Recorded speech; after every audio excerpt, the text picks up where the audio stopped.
સાબરકાંઠાના વડાલીમાં કોંગ્રેસમાં જૂથવાદ ચરમસીમાએ પહોંચી ગયું છે। નગરપાલિકાની સામાન્ય સભામાં કોંગ્રેસના બે જૂથ આમને સામને આવી ગયા।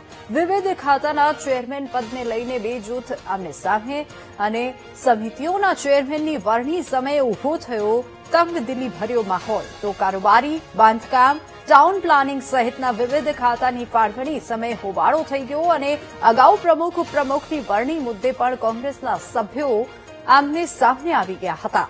તો જિલ્લા પ્રમુખ રામ સોલંકી અને પૂર્વ પાલિકા પ્રમુખ વચ્ચે વિવાદ ચાલી રહ્યો છે। જિલ્લાના આગેવાનો વચ્ચે ચાલી રહેલો વિવાદ ખાતાની ફાળવણીમાં દેખાયો।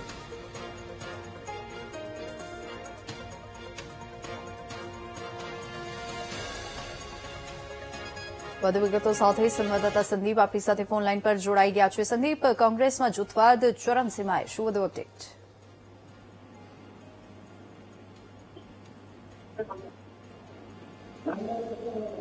જી સંદીપ। જી વિની, સાબરકાંઠા જિલ્લાના વડાલી નગરપાલિકામાં એક સાધારણ સભામાં આજે કોંગ્રેસ દ્વારા સાબરકાંઠા જિલ્લામાં એક નગરપાલિકામાં તે હસ્તક કરી છે અને કોંગ્રેસના સદસ્યો વચ્ચે વિવાદ સર્જાયો છે।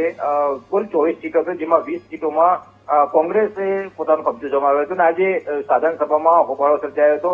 બે જૂથ અને કોંગ્રેસના બે જૂથ અંદર આંતરિક વિવાદ ચરમસીમાએ પહોંચ્યો છે, જેને લઈને પ્રમુખના જે વખતે સદસ્યો નિર્ણય કરવાનો હતો તે દરમિયાન અંદર વિવાદને બળવો સર્જાયો હતો, જેમાં લઈને આજે જે ચીફ ઓફિસરના અને ઉપપ્રમુખ અને પ્રમુખના કારોબારી અધ્યક્ષ અને બાંધકામના ટાઉન પ્લાનિંગ સહિતની વિવિધ ખાતાઓની જયારે ફાળવણી કરવામાં આવી છે, ત્યારે પાલિકાના સભાખંડ ખાતે કોંગ્રેસી સદસ્યો પહોંચ્યા છે અને ઉપપ્રમુખ, પ્રમુખ અને જે સાબરકાંઠા જિલ્લાના અને વડાલીના ચીફ ઓફિસરની હાજરીમાં જ ખાતાની ફાળવણી થશે, ત્યારે કોંગ્રેસની અંદર વિવાદના કારણે પોલીસ બંદોબસ્ત ગોઠવી દેવામાં આવ્યો છે અને આજે નગરપાલિકામાં કોંગ્રેસના બળવાને લઈને રાજકારણ ગરમાયું છે। જી વિની। જી સંદીપ, આભાર સમગ્ર માહિતી બદલ।